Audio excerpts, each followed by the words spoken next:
आता बातमी आहे शिंदेच्या शिवसेनेसंदर्भातली। एकनाथ शिंदे आता शिवसेनेच्या मंत्र्यांच्या कामकाजाचा आढावा घेणार आहेत। कॅबिनेट पूर्वी शिंदेंकडून कामकाजाचा आढावा घेतला जाणार आणि यावरून विरोधकांनी शिंदेंना टोला लगावलाय, तर शिवसेना नेत्यांनी या निर्णयाचं स्वागत केलंय।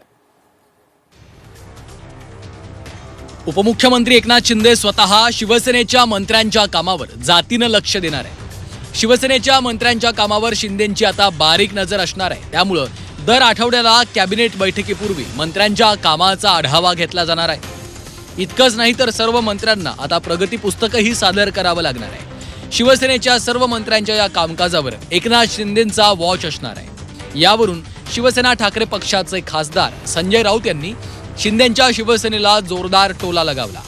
शिंदेंचे सर्व मंत्री आणि संपूर्ण सरकार नापास असल्याची टीका राऊतांनी केली। एकनाथ शिंदे यांचं प्रगती पुस्तक कोण तपासणार असा सवालही राऊतांनी केला आहे। त्यांच्या स्वतःचं प्रगती पुस्तक कोण तपासणार? उपमुख्याध्यापक आहेत ना ते त्यांच्या गटाचे, त्यांचं कोण तपासणार हे आधी उत्तर द्या। उपमुख्याध्यापकच जर नापास असतील कामामध्ये, त्यांच्या प्रगतीमध्ये, तर ते त्यांच्या मुलांचं काय तपासणार? विद्यार्थ्यांचं?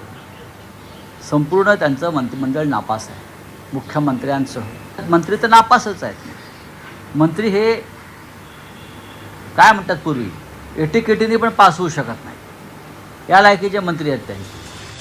संजय राऊतांनी शिंदेंवर टीका करताच भाजपनं त्यांना प्रत्युत्तर दिलं। नापास विद्यार्थ्यांना मेरिटमध्ये आलेल्यांना प्रश्न विचारण्याचा अधिकार नसतो असा टोला भाजपनं लगावलाय।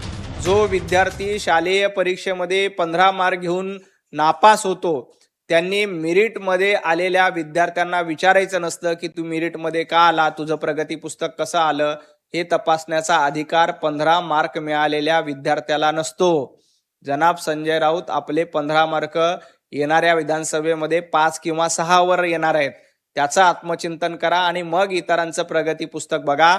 महाराष्ट्रातल्या जनतेनं तुमच्या प्रगती पुस्तकावर नापासाचा शेरा मारलेला आहे। तर शिंदेंच्या या निर्णयाचं शिवसेनेनं स्वागत केलं। एकनाथ शिंदे पक्षश्रेष्ठी आहेत, आढावा बैठक घेण्याचा त्यांना अधिकार आहे असं योगेश कदम यांनी म्हटलं। ज्यावेळेला मंत्रीपद म्हणून शपथ आम्ही घेतली होती, त्याच वेळेला माननीय एकनाथ शिंदे साहेब असू द्या किंवा पक्षाच्या ज्येष्ठ नेत्यांनी सर्व मंत्री महोदय जे आहेत, आम्ही राज्यमंत्री असू द्या किंवा मंत्री असू द्यात, स्पष्ट सांगितलेलं होतं की अर्थातच पक्षाकडनं अनेक आपले आमदार आहेत जे ह्याकरता केपेबल आहेत, पण तुमची निवड केलेली आहे, तर अशा वेळेस ह्याला आपण साजेसं काम केलं पाहिजे, पक्ष वाढवला पाहिजे, पक्षाकरता काम केलं पाहिजे, महाराष्ट्रामधले जनतेचं काम झालं पाहिजे आणि पूर्णपणे झोकून देऊन शेवटी मंत्रिपद म्हटल्यानंतर एक विशेष जबाबदारी आहे, महत्त्वाची जबाबदारी आहे, तर अशा वेळेस कुठलाही सॅक्रिफाईस करण्याची तयारी तुमची असली पाहिजे। तर ह्यामध्ये शेवटी मुख्य नेते म्हणून माननीय एकनाथ शिंदे साहेबांचा तो अधिकार आहे आणि साहेबांना जो योग्य तो निर्णय साहेब ज्यावेळेला घेतील आणि ज्यावेळेला आम्हाला कोणाला आदेश येईल त्या आदेशाचं 100% आम्ही पालन करणार। एकनाथ शिंदे आता शिवसेनेच्या मंत्र्यांच्या कामकाजाचा सविस्तर आढावा घेणार आहेत। त्यामुळे येत्या काळात मंत्र्यांच्या एकूणच कार्यपद्धतीवर शिंदेंचं बारीक लक्ष असणार आहे। त्यामुळे यामध्ये कोणते मंत्री पास होतात आणि कोणाची कामगिरी कशी राहते हे मात्र पाहावं लागणार आहे। ब्युरो रिपोर्ट, झी 24 तास।